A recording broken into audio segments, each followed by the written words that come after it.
Ini bukan sembarang permainan. Saat ada yang memegang patung tangan lalu mengucapkan beberapa mantra, akan muncul roh jahat mengerikan di depan mata mereka. Namun mereka semua malah menganggap hal ini adalah sesuatu yang menyenangkan. Sebelumnya ketiga anak ini kabur dari rumah untuk menghadiri pesta biasa bersama teman-temannya. Tapi salah satu dari mereka berkata akan ada permainan yang sangat seru. Lalu tanpa mengetahui permainan apa itu, Mia mengajukan dirinya untuk menjadi pemain pertama. Sebelum bermain, tubuhnya harus diikat terlebih dahulu. Lalu peraturannya setiap orang tidak boleh lebih dari 90 detik. Lilin pun dinyalakan, lalu Mia harus memegang patung tangan ini, sehingga ia bisa melihat arwah yang ada di depannya.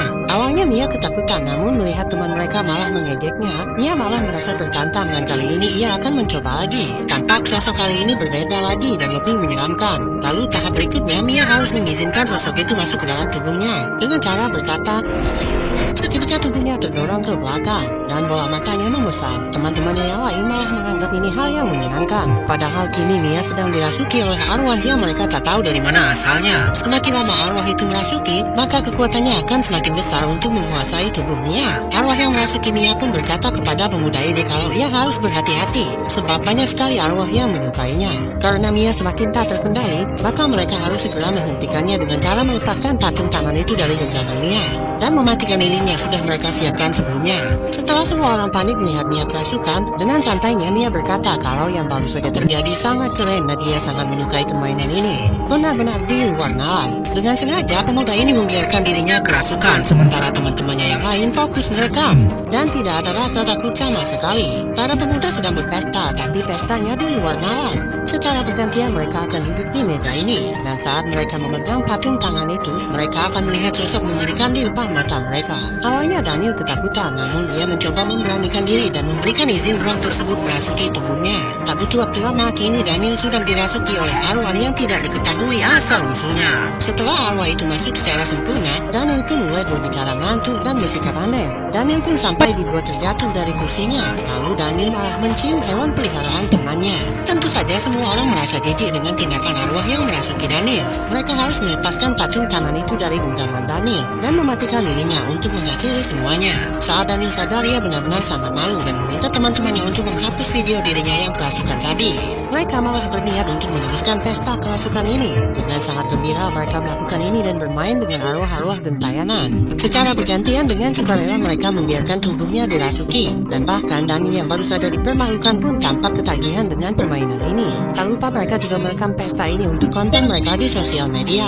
Setelah selesai mereka bergantian, kini malah anak ini yang penasaran dan ingin mencoba. Dari tadi ia tidak dapat giliran sebab Evan masih sangat muda dan juga kakaknya tidak mengizinkan dan malah mereka berdua bertengkar. Lalu setelah sang kakak pergi, Evan masih berusaha memujuk teman-teman kakaknya untuk mengizinkannya mencoba. Akhirnya mereka pun mengizinkan Evan mencoba, tapi hanya boleh 50 detik saja dari waktu yang seharusnya 90 detik. Anak ini kerasukan lalu tiba-tiba menangis dan arwah yang merasukinya berkata kalau ia sangat menyesal pernah mengakhiri hidupnya. Ternyata arwah itu adalah arwah ibu wanita bernama Mia ini. Karena sudah terlalu lama kerasukan, pemuda ini pun tak bisa lagi menahan dirinya dan harus dihentikan. Namun betapa mengejutkannya, pemuda ini malah membentur-benturkan kepalanya ke meja sampai terluka parah. Kini pemuda itu benar-benar sepenuhnya dikuasai oleh setan dan tidak bisa kembali lagi ke dirinya semula. Tampak Mia benar-benar sangat menyesal sekali, sebab dialah yang sudah mengizinkan pemuda itu untuk mengikuti permainan memanggil arwah. Dan kini ia seperti diikuti oleh arwah ibunya. Tampak kondisi anak tadi benar-benar mengenaskan di rumah sakit ini. Dan saat Mia ingin menjenguknya, tentu saja ia tidak diterima dan disalahkan atas semua kejadian mengerikan ini. Setelah semua kejadian tadi, Mia seperti selalu merasa diikuti oleh arwah ibunya. Karena sudah merasa sangat frustasi, Mia pun memberanikan diri untuk memainkan permainan memanggil arwah itu sendirian dan berharap bertemu ibunya lagi agar bisa mengobrol. Ternyata Mia berhasil. Ibunya sudah muncul di depannya, namun arwah itu malah menyuruh Mia melakukan sesuatu yang jahat. Menurut kalian itu benar arwah ibunya atau arwah roh jahat yang menyamar, guys? Tulis di kolom komentar. Setelah Mia melakukan ritual itu sendirian, bukannya tenang, ia malah semakin sering mendapat gangguan dari sosok tak kasat mata.